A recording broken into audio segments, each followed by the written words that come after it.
concluir el tema, ¿cierto? Vamos a hablar sobre los últimos manifestaciones del Espíritu Santo.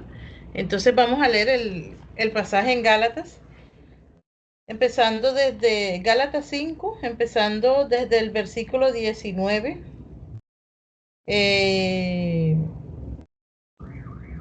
hasta 23. Entonces yo lo leo, dice, y manifiestas son las obras de la carne.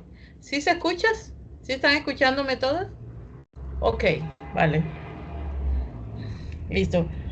Y manifiestas son las obras de la carne, que son adulterio, fornicación, inmundicia, lascivia, idolatría, hechicerías, enemistades, pleitos, celos, iras, contiendas, disensiones, herejías, envidias, homicidios, borracheras, orgías y cosas semejantes a estas, acerca de las cuales os amonesto, como ya os lo he dicho antes, que los que practican tales cosas no heredarán el reino de Dios. Mas el fruto del Espíritu es amor, gozo, paz, paciencia, benignidad, bondad, fe, mansedumbre, templanza. Contra tales cosas no hay ley. Bueno, entonces vamos a orar. Padre, gracias te damos por este tiempo que nos permites poder observarnos, poder compartir esta porción de tu palabra. Oramos, oh Dios, que seas tú hablando a nuestros corazones, que sea tu palabra, Señor, haciendo el resultado, el efecto que tú quieres, oh Dios, en nosotros, para que de esta manera, Señor, podamos ser dignas hijas tuyas que glorifiquen tu nombre, que puedan agradarte, Señor, y darte contentamiento, y de paso, Señor, ser beneficiarias de el resultado de la obediencia a tu palabra. Bendice a cada una de estas chicas, a sus familias, ayúdales, oh Dios, con sus proyectos, pero sobre todo con la relación de cada una de ellas contigo, mi Señor. Bueno, todo este tiempo en tus manos, en el nombre de nuestro Señor Jesucristo. Amén. Bueno, entonces me imagino que los estudios anteriores han tenido que ver lo que es la definición del fruto del Espíritu Santo. Entonces, si alguna quiere compartir esa definición, pues bien pueda, me gustaría escucharla. ¿Qué es el fruto del Espíritu Santo?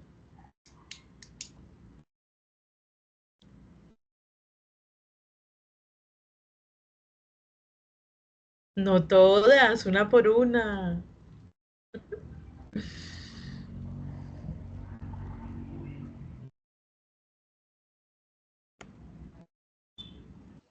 Bueno, decíamos que el fruto del Espíritu Santo hacía referencia al resultado del trabajo de la presencia del Espíritu Santo en nuestras vidas cuando creemos en el Señor Jesucristo. Claro que sí. Exacto, es el resultado de esa presencia del Espíritu Santo, ¿verdad? En nosotros, el cual recibimos cuando creemos y recibimos a nuestro Señor Jesucristo en nuestras vidas como nuestro Salvador. Luego es un regalo solo dado a los hijos de Dios, ¿cierto? Que Dios nos concede para ayudarnos en nuestro caminar, en nuestro andar diario mientras estemos aquí. De paso, porque sabemos que estamos de paso acá en esta tierra, en este mundo, y que mientras estemos aquí, pues vamos a tener luchas y vamos a tener debilidades y vamos a tener tentaciones. Entonces, nosotros solos, es difícil de pronto luchar contra todo eso y salir victoriosos. Por eso el Señor nos deja, y el mismo Señor Jesucristo dijo a sus discípulos, yo me voy, pero les mando otro consolador, ¿verdad? Y ese espíritu que está en nosotros es el que nos ayuda en todas nuestro andar y en todas las luchas y todas las decisiones y todas las cosas que nosotros tomamos, siempre y cuando, obvio, dejemos que Él haga el trabajo en nuestras vidas y siempre y cuando nosotros estemos dispuestos a buscar el consejo de Dios y a obedecer el consejo de Dios, la palabra de Dios, que, pues, que tenemos a través de las escrituras, ¿verdad? Entonces, Gálatas, el versículo de Gálatas que leímos, empieza enumerando las obras de la carne. Y es una lista muy grande, ¿no? De las obras de la carne que vimos en ese pasaje. Y posterior a las obras de la carne empieza a enumerar el fruto del Espíritu Santo. Entonces, creo que ya también han debido analizar eso, de que las obras lo manifiesta en plural, las obras de la carne. Se manifiesta son las obras de la carne, son muchas, pero el fruto del Espíritu está en singular. O sea, es un solo fruto. Quiere decir que todo esto que manifiesta ahí debe funcionar, o sea, anclado uno con el otro, no independiente uno del otro. Si bien es cierto que puede que nosotros tengamos mayor fuerza en la aplicación de cualquiera de las manifestaciones del fruto, todos deben hacer parte o deben estar fortalecidos en el creyente, porque si no tenemos una de esas manifestaciones, entonces la obra del Espíritu no está completa en nosotros. No sé si me hago entender. Es como, bueno, ilustrando de pronto una mandarina, ¿verdad? Una mandarina, el fruto está compuesto como por varias partes, ¿cierto? ¿Cómo le llaman eso a cada parte de la mandarina? ¿Una qué? ¿Una conchita? No. ¿Una qué? ¿Una torrejita? Listo, bueno, sí, una torrejita. Entonces, hay varias torrejitas que forman un todo de la fruta, ¿cierto? Es algo así, más o menos, de pronto haciendo una comparación o ilustrando un poco. De esa manera puede ser o es el fruto del espíritu, o sea, es un solo fruto compuesto por varias manifestaciones. Entonces, yo quiero hacerles una pregunta. ¿Por qué el nombre del grupo? ¿Por qué una joven integral? ¿Qué quieren decir con joven integral?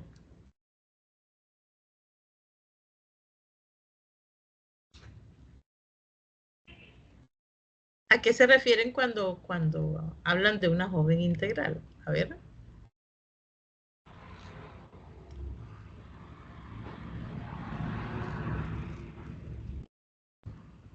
Bueno, una joven, cuando nos referimos a una joven integral, de acuerdo que pues una joven que tiene todos los complementos, todo, o sea, los frutos, todo, todo, hermana.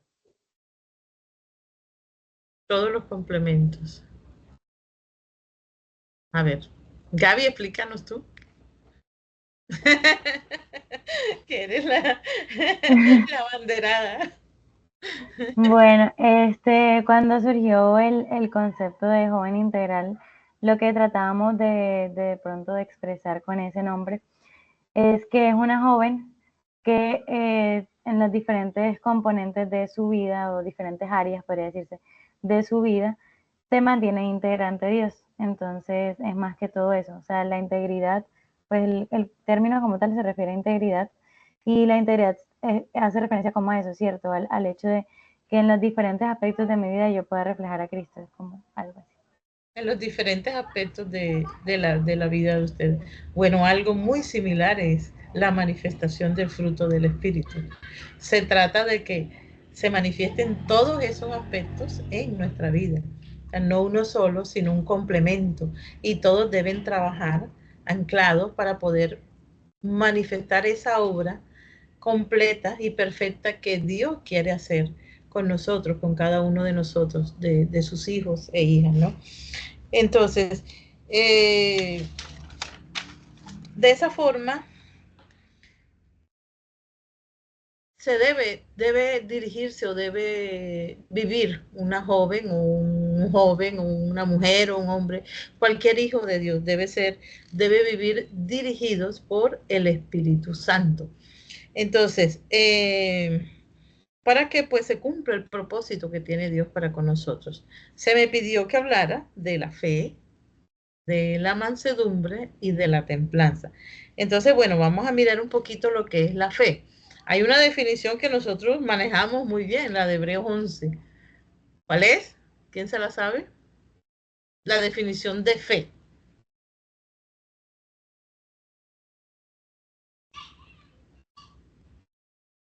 Dale, Dana, ¿la quieres decir? Pues la, Dale, dale, Angeli. disculpen que había ruido acá. Es pues la certeza de lo que se espera y la convicción de lo que no se ve. Bien. Dana, dilo, no te quedes con las ganas. La certeza de lo que se espera y la convicción de lo que no se ve. Exacto, es fe, la certeza de lo que se espera y la convicción de lo que no se ve. También hay otra definición, un poquito más cortica, de fe, que es creerle a Dios, ¿cierto? Entonces, bueno, tenemos esas dos definiciones, pues por lo menos yo tengo estas dos aquí en mis apuntes. Pues es la certeza de lo que se espera, la convicción de lo que no se ve, y la fe es creerle a Dios. En las escrituras encontramos tres tipos de fe, por decir algo. Encontramos la fe salvadora, o sea que es la fe que es dada a todos los seres humanos. ¿Para qué? Que es la que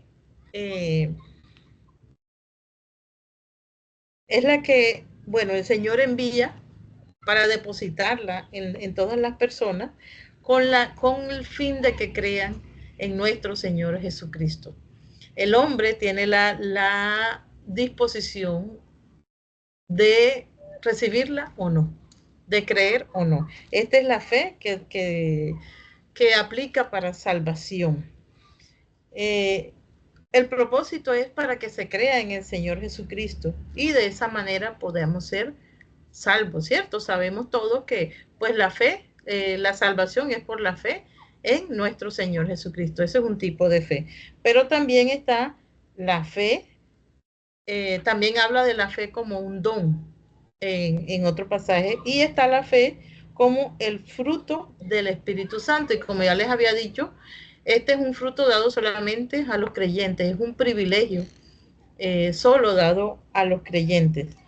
Esta fe puede ser fortalecida, puede crecer y también puede ser sometida a prueba.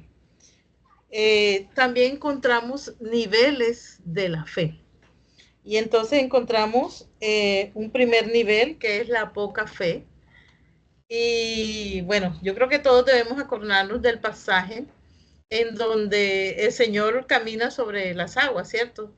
Cuando se dirige a sus discípulos que están en una barca y Pedro le dice, si eres tú, manda que yo vaya, camine también sobre las aguas y vaya donde estás tú. Bueno, el Señor lo llamó, pero hubo un momento en que Pedro tuvo miedo, ¿cierto? Dudó y empezó a hundirse. ¿Qué le dijo el Señor? ¿Por qué dudaste? Hombre de poca fe. Hombre de poca fe. Bueno, esta es la característica de la poca fe. Hay miedo, hay dudas, nos dejamos influenciar por lo externo, por las cosas que de pronto nos atemorizan y quizás nos hacen desviar nuestra confianza de Dios. Hay un segundo nivel que es la grande fe.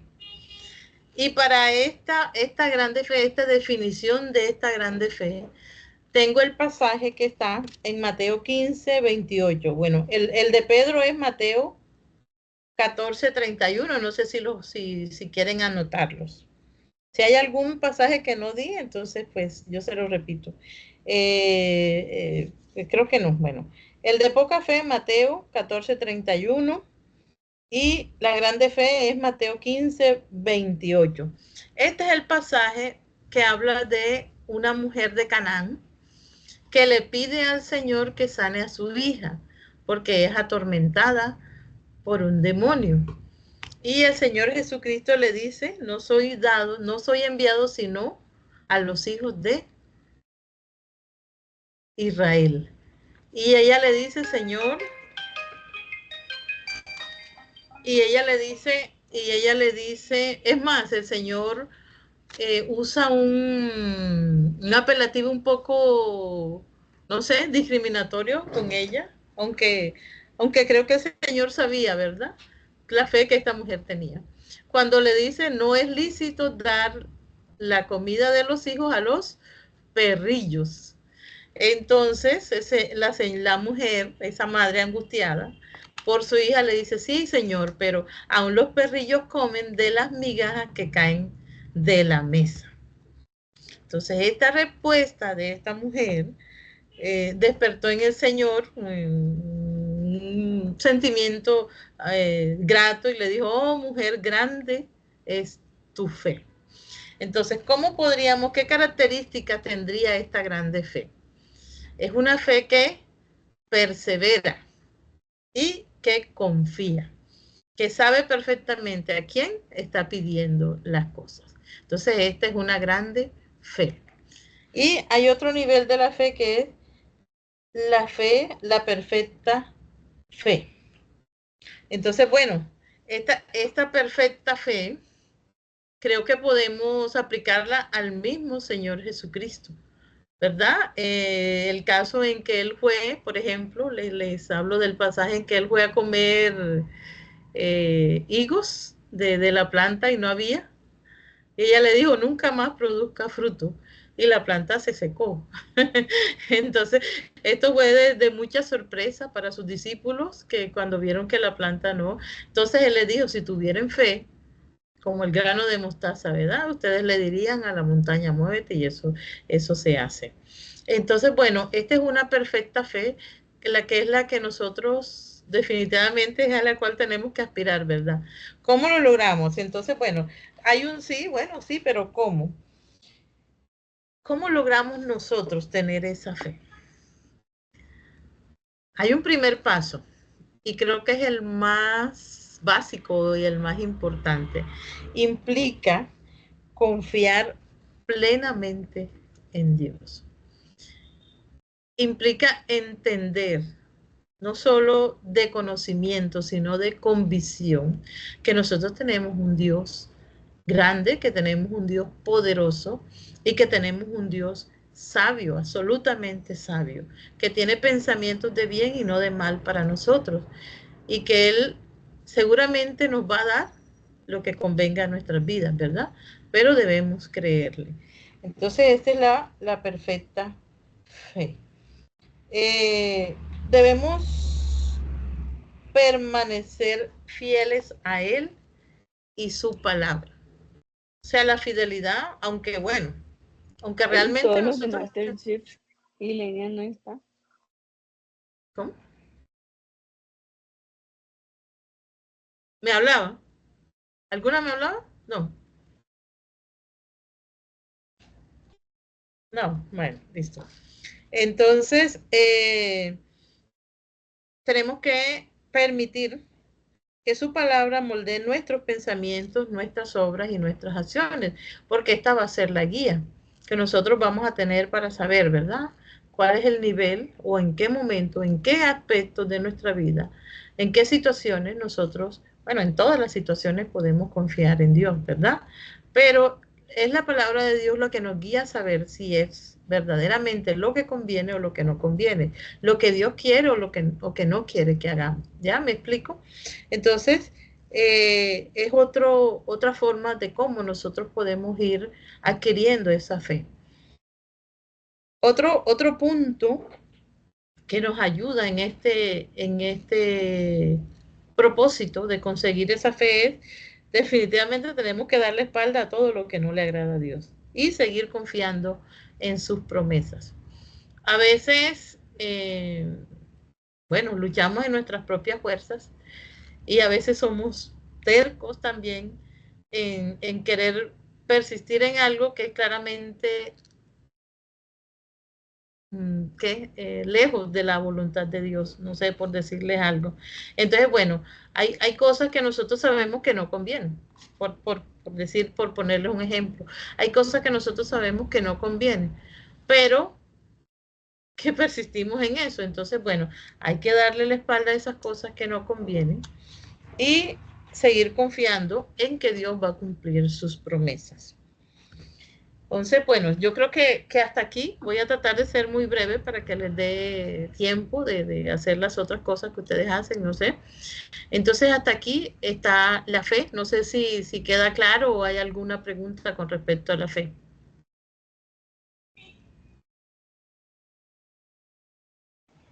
Yo de pronto pues tenía algo en mente que también, pues no sé, sería el tema de cómo colocar en práctica esa fe, o sea, para lograr estas cosas, sí, o sea, el hecho de, por ejemplo, tener presente lo que el Señor es, ¿cierto? ¿Quién es Él? Sus atributos para nosotros también poder confiar más en Él.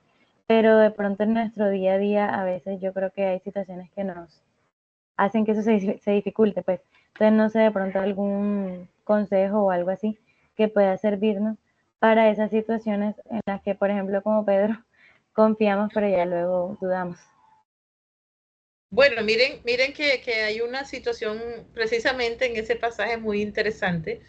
Mientras Pedro se mantuvo viendo al Señor, él estuvo caminando sobre las aguas. El problema fue que empezó a mirar las olas y el mar, y ahí enseguida se perdió su fe, ¿no? Y empezó a dudar y empezó a tener miedo y empezó a hundirse. Entonces, ¿cuál es la clave? Hay que mantenerse viendo al Señor. Hay que mantenerse confiando en el Señor, en ese aspecto, ¿verdad?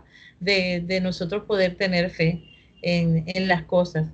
Eh, hay un pasaje muy diciente que a mí me gusta mucho y es el pasaje en donde los amigos de Daniel fueron castigados y los mandaron al horno de fuego, ¿cierto? Al horno de fuego porque ellos no se quisieron inclinar ante la estatua. Y entonces la respuesta que ellos dieron es, el Señor nos puede librar, ¿cierto? Nos puede librar del horno de fuego. Mas si así no lo hicieres, sepas tú, oh rey, que no nos vamos a inclinar ante la estatua. Entonces hay otro aspecto que tenemos que tener en cuenta, que Dios es soberano, ¿verdad? Entonces eso tenemos que también pensarlo, la soberanía de Dios. No todas las cosas Dios nos las va a conceder. Seguramente porque no conviene, tal vez no estamos preparados o no es el tiempo o simplemente Él tiene algo mejor, ¿verdad? Entonces tenemos que también pensar en eso. Es la soberanía de Dios. Pero ellos confiaban plenamente. De hecho, Dios recompensó su fe y los sacó del horno de fuego. O sea, los metieron en el horno y ellos no se quemaron. Y fue notorio a todos, pero ellos tenían claro el poder de Dios, que Él podía ayudarlos, pero tampoco ignoraron la soberanía de Dios. Entonces, bueno, lo que les decía ahorita, los pensamientos de Dios para con nosotros son pensamientos de bien y no de mal. Entonces, descansar en eso, descansar en que Dios va a permitir cosas que nos convienen a nosotros. Y quizás no siempre va a ser lo que nosotros queremos, pero sí es lo que nos conviene, ¿verdad? Porque Él es un Dios sabio. Y quizás sus pensamientos son diferentes a los nuestros, pero Él es el que sabe qué es lo que permite y qué no permite en nuestras vidas. No sé si responde eso a tu pregunta, Gaby. ¿Sí? Ok, bueno. Listo. Miremos la mansedumbre. En Mateo 11:29, el mismo Señor le dice a sus discípulos, aprendan de mí que soy manso y humilde de corazón y hallarán descanso para su alma. La Biblia suele relacionar la mansedumbre con la humildad.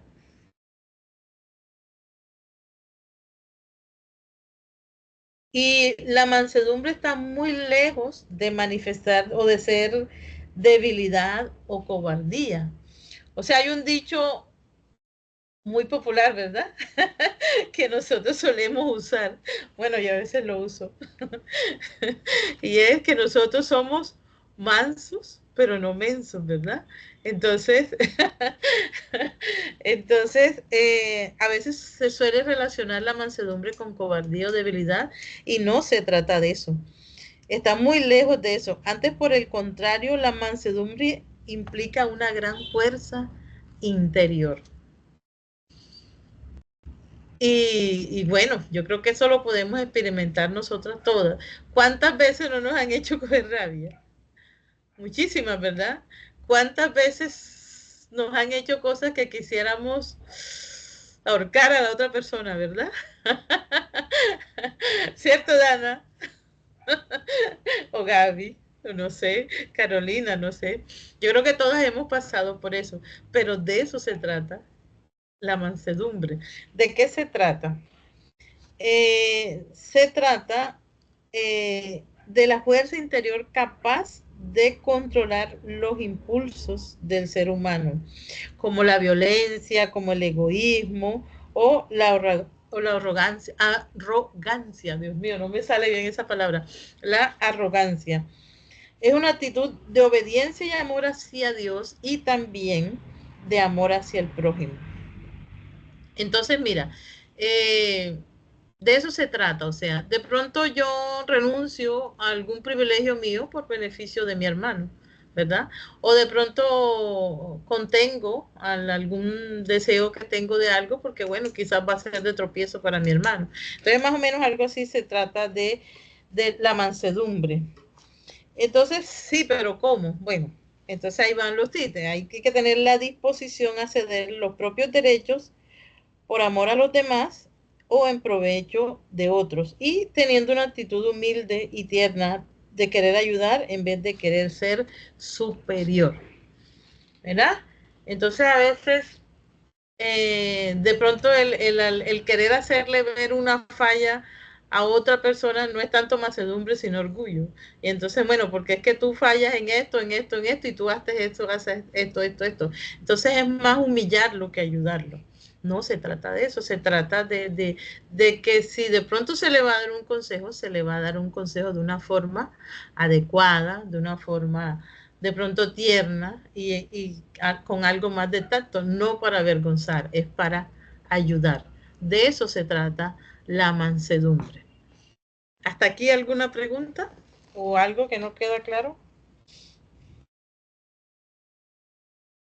¿Cómo mostramos la mansedumbre? Bueno, ¿cómo muestro yo si soy manso o no? La mostramos de la forma en que pensamos de los demás, la forma en que los tratamos y en lo que les decimos. Entonces, bueno, hasta aquí va mansedumbre. Alguien que quiera opinar, que quiera aportar algo, también se vale para reforzar lo que estamos hablando.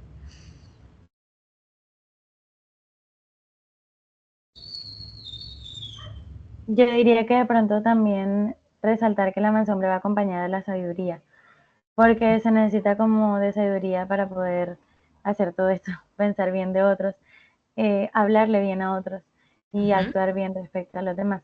Entonces, bueno, cuando hablábamos de la mansedumbre, hay varias que están aquí que de pronto ya no estuvieron, decíamos que la sabiduría es algo que Dios nos dice que le pidamos. Entonces creo que también la mansedumbre es algo que en nuestras oraciones debería estar más presente, aunque muchas veces de pronto no lo pidamos. Bastante.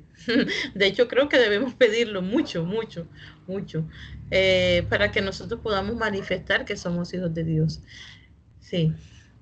Miren bueno, hace poco tuve algún estudio al respecto, que dice que en el amor en que se tengan los unos a los otros sabrán que son mis discípulos. Eso hace parte de la mansedumbre, el de entender la posición del otro, el del ponerse en los zapatos del otro, ¿verdad? Hace parte de comprender, bueno, quizás hizo eso por esto o por esto, ¿verdad? Y tratar de ayudarlo, no de hundirlo. Bueno, ahora miremos de la templanza. La templanza tiene que ver con la capacidad del control personal. Entonces, Perdón, tía. dime. Brigida estaba levantando la mano, entonces no sé si Ok, quiere hacer una... Brigitte. No vi. No, Cuéntame, no, Brigitte. yo simplemente quería como, también pensaba en un versículo de Santiago que dice en Santiago 1, 19 y 20, por esto mis amados hermanos, todo hombre sea pronto para oír, tardo para hablar, tardo para irarse, porque la ira del hombre no obra la justicia de Dios. Creo que esto nos lo dice el Señor, y creo que es una de las características que debemos tener, pues, las personas que practican la mansedumbre, ¿cierto? Sí, definitivamente. Sí, claro que sí. Es la parte práctica de la mansedumbre, ¿verdad? Ese pasaje.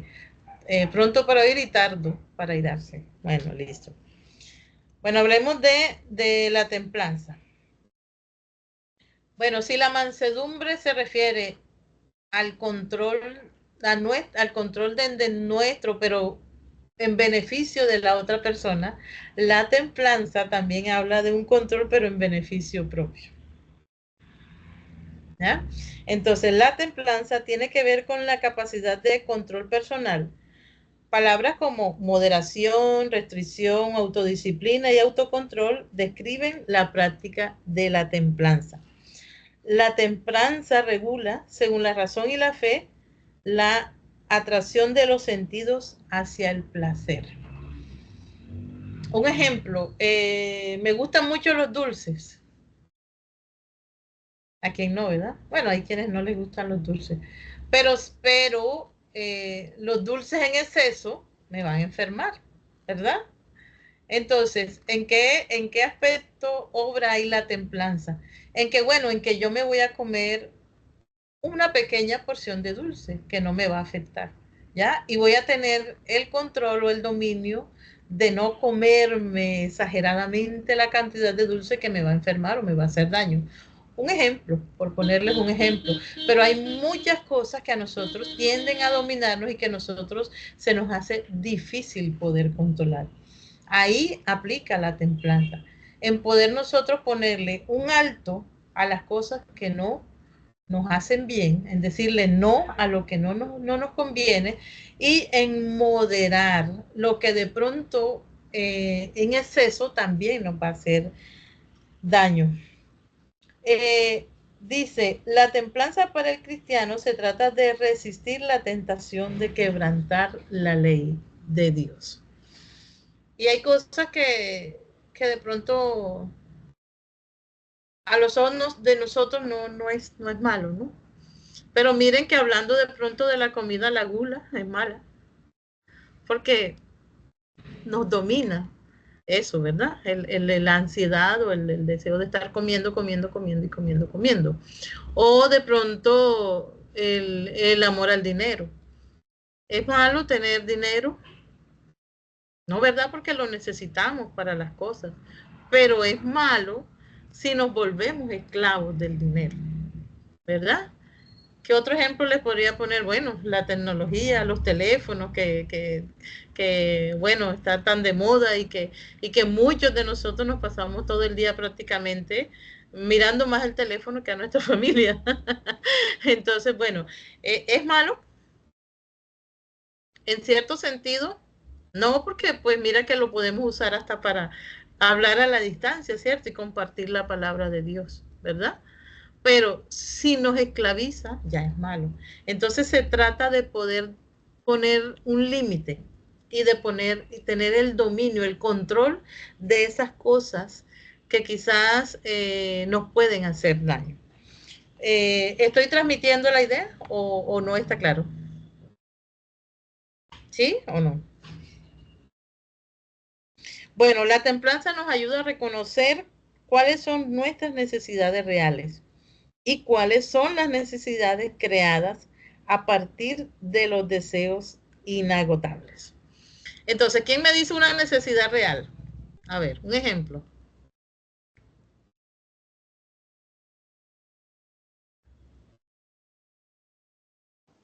Comer. Alimentarse, ¿cierto? Es una necesidad real. Ahora, una necesidad que nosotros creamos y que es más guiado por el orgullo, ¿puede ser?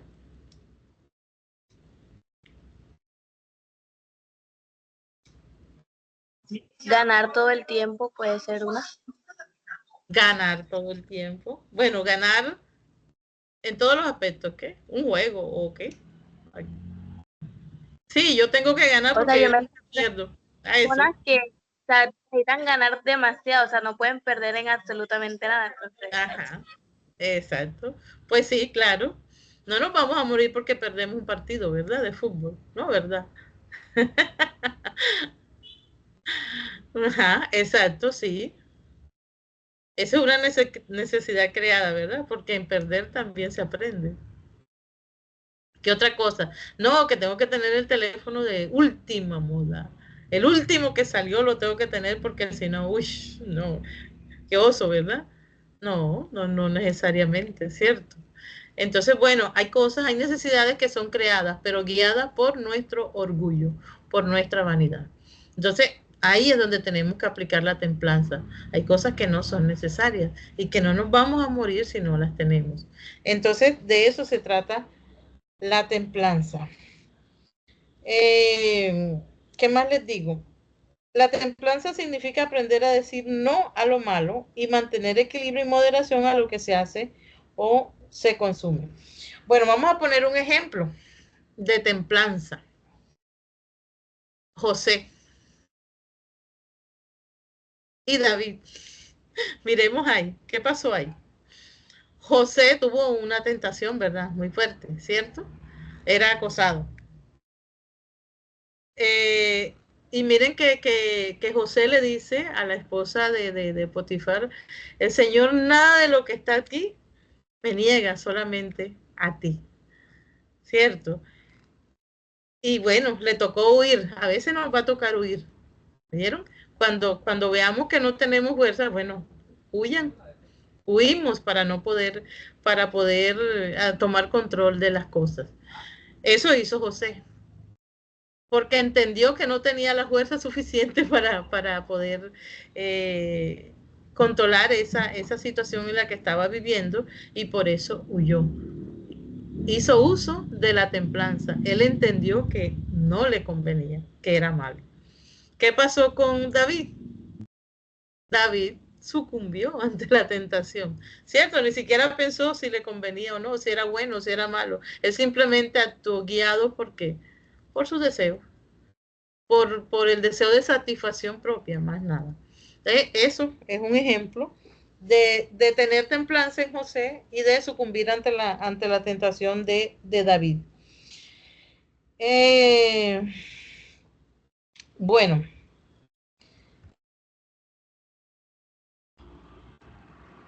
ya hemos hablado de los tres aspectos que, que me pidieron, ¿no? La fe, la mansedumbre y la templanza. ¿Hasta aquí hay alguna pregunta? ¿Hay alguna duda? ¿Tienen algo que aportar?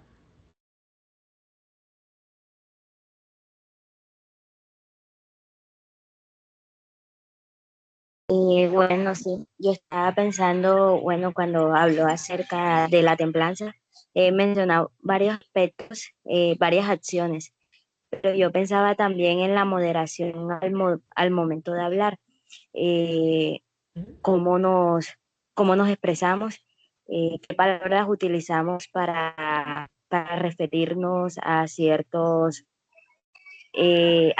personas, a ciertos momentos, cómo le hacemos saber las molestias a las demás personas, algo que nos tenga como,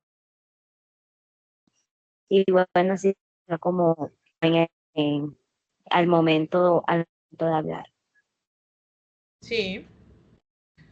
A veces quisiéramos decirle cualquier cantidad de cosas a las personas, ¿verdad? Pero tenemos que controlarnos. Y la templanza también es una forma de mansedumbre en ese aspecto, ¿cierto? De cómo le hablamos a las personas también. Bueno, no solamente hablando de estos tres aspectos del fruto del Espíritu, la fe, la mansedumbre y la templanza, sino tiene que ver, esto tiene que ver con todo el fruto del Espíritu Santo. Y es el hecho de que, bueno, ¿cómo hacemos nosotros para poder manifestar o tener fortaleza en la manifestación del fruto del Espíritu Santo? Dios le dio al hombre la libertad de decidir. Eso es algo, es un privilegio que solo tenemos nosotros, decidir. Bueno, ¿por qué le dio Dios al hombre la libertad de decidir? ¿Por qué creen ustedes? Yo creo que porque él lo puso como señor de todas las cosas y entonces le dio la capacidad de hacer eso cuando también le puso nombre a los animales y todo el tema. Entonces, creo Ajá. yo.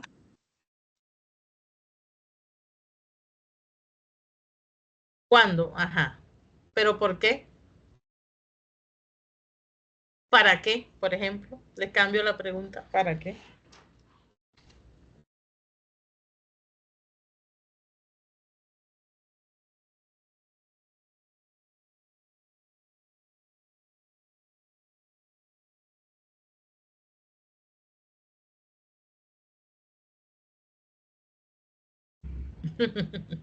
Bueno, Dios le da al hombre la capacidad de decidir porque Él siempre ha querido estar en contacto con el hombre, siempre ha querido tener comunión, por eso nos creó. Pero,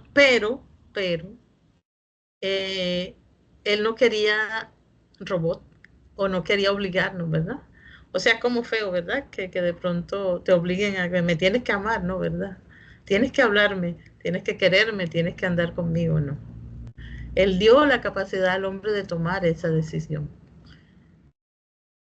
Entonces, cuál era el deseo o cuál es el deseo del Señor cuando nos da esa capacidad de decidir? El deseo del Señor es que nos decidamos por Él, decidamos mirarlo a Él, decidamos seguirle a Él, decidamos amarle a Él, decidamos obedecerle a Él. Ese es el propósito. Porque Él sabe que cuando estamos con Él es la mejor circunstancia o el mejor lugar o la mejor compañía, el mejor estado en el que nosotros podamos estar.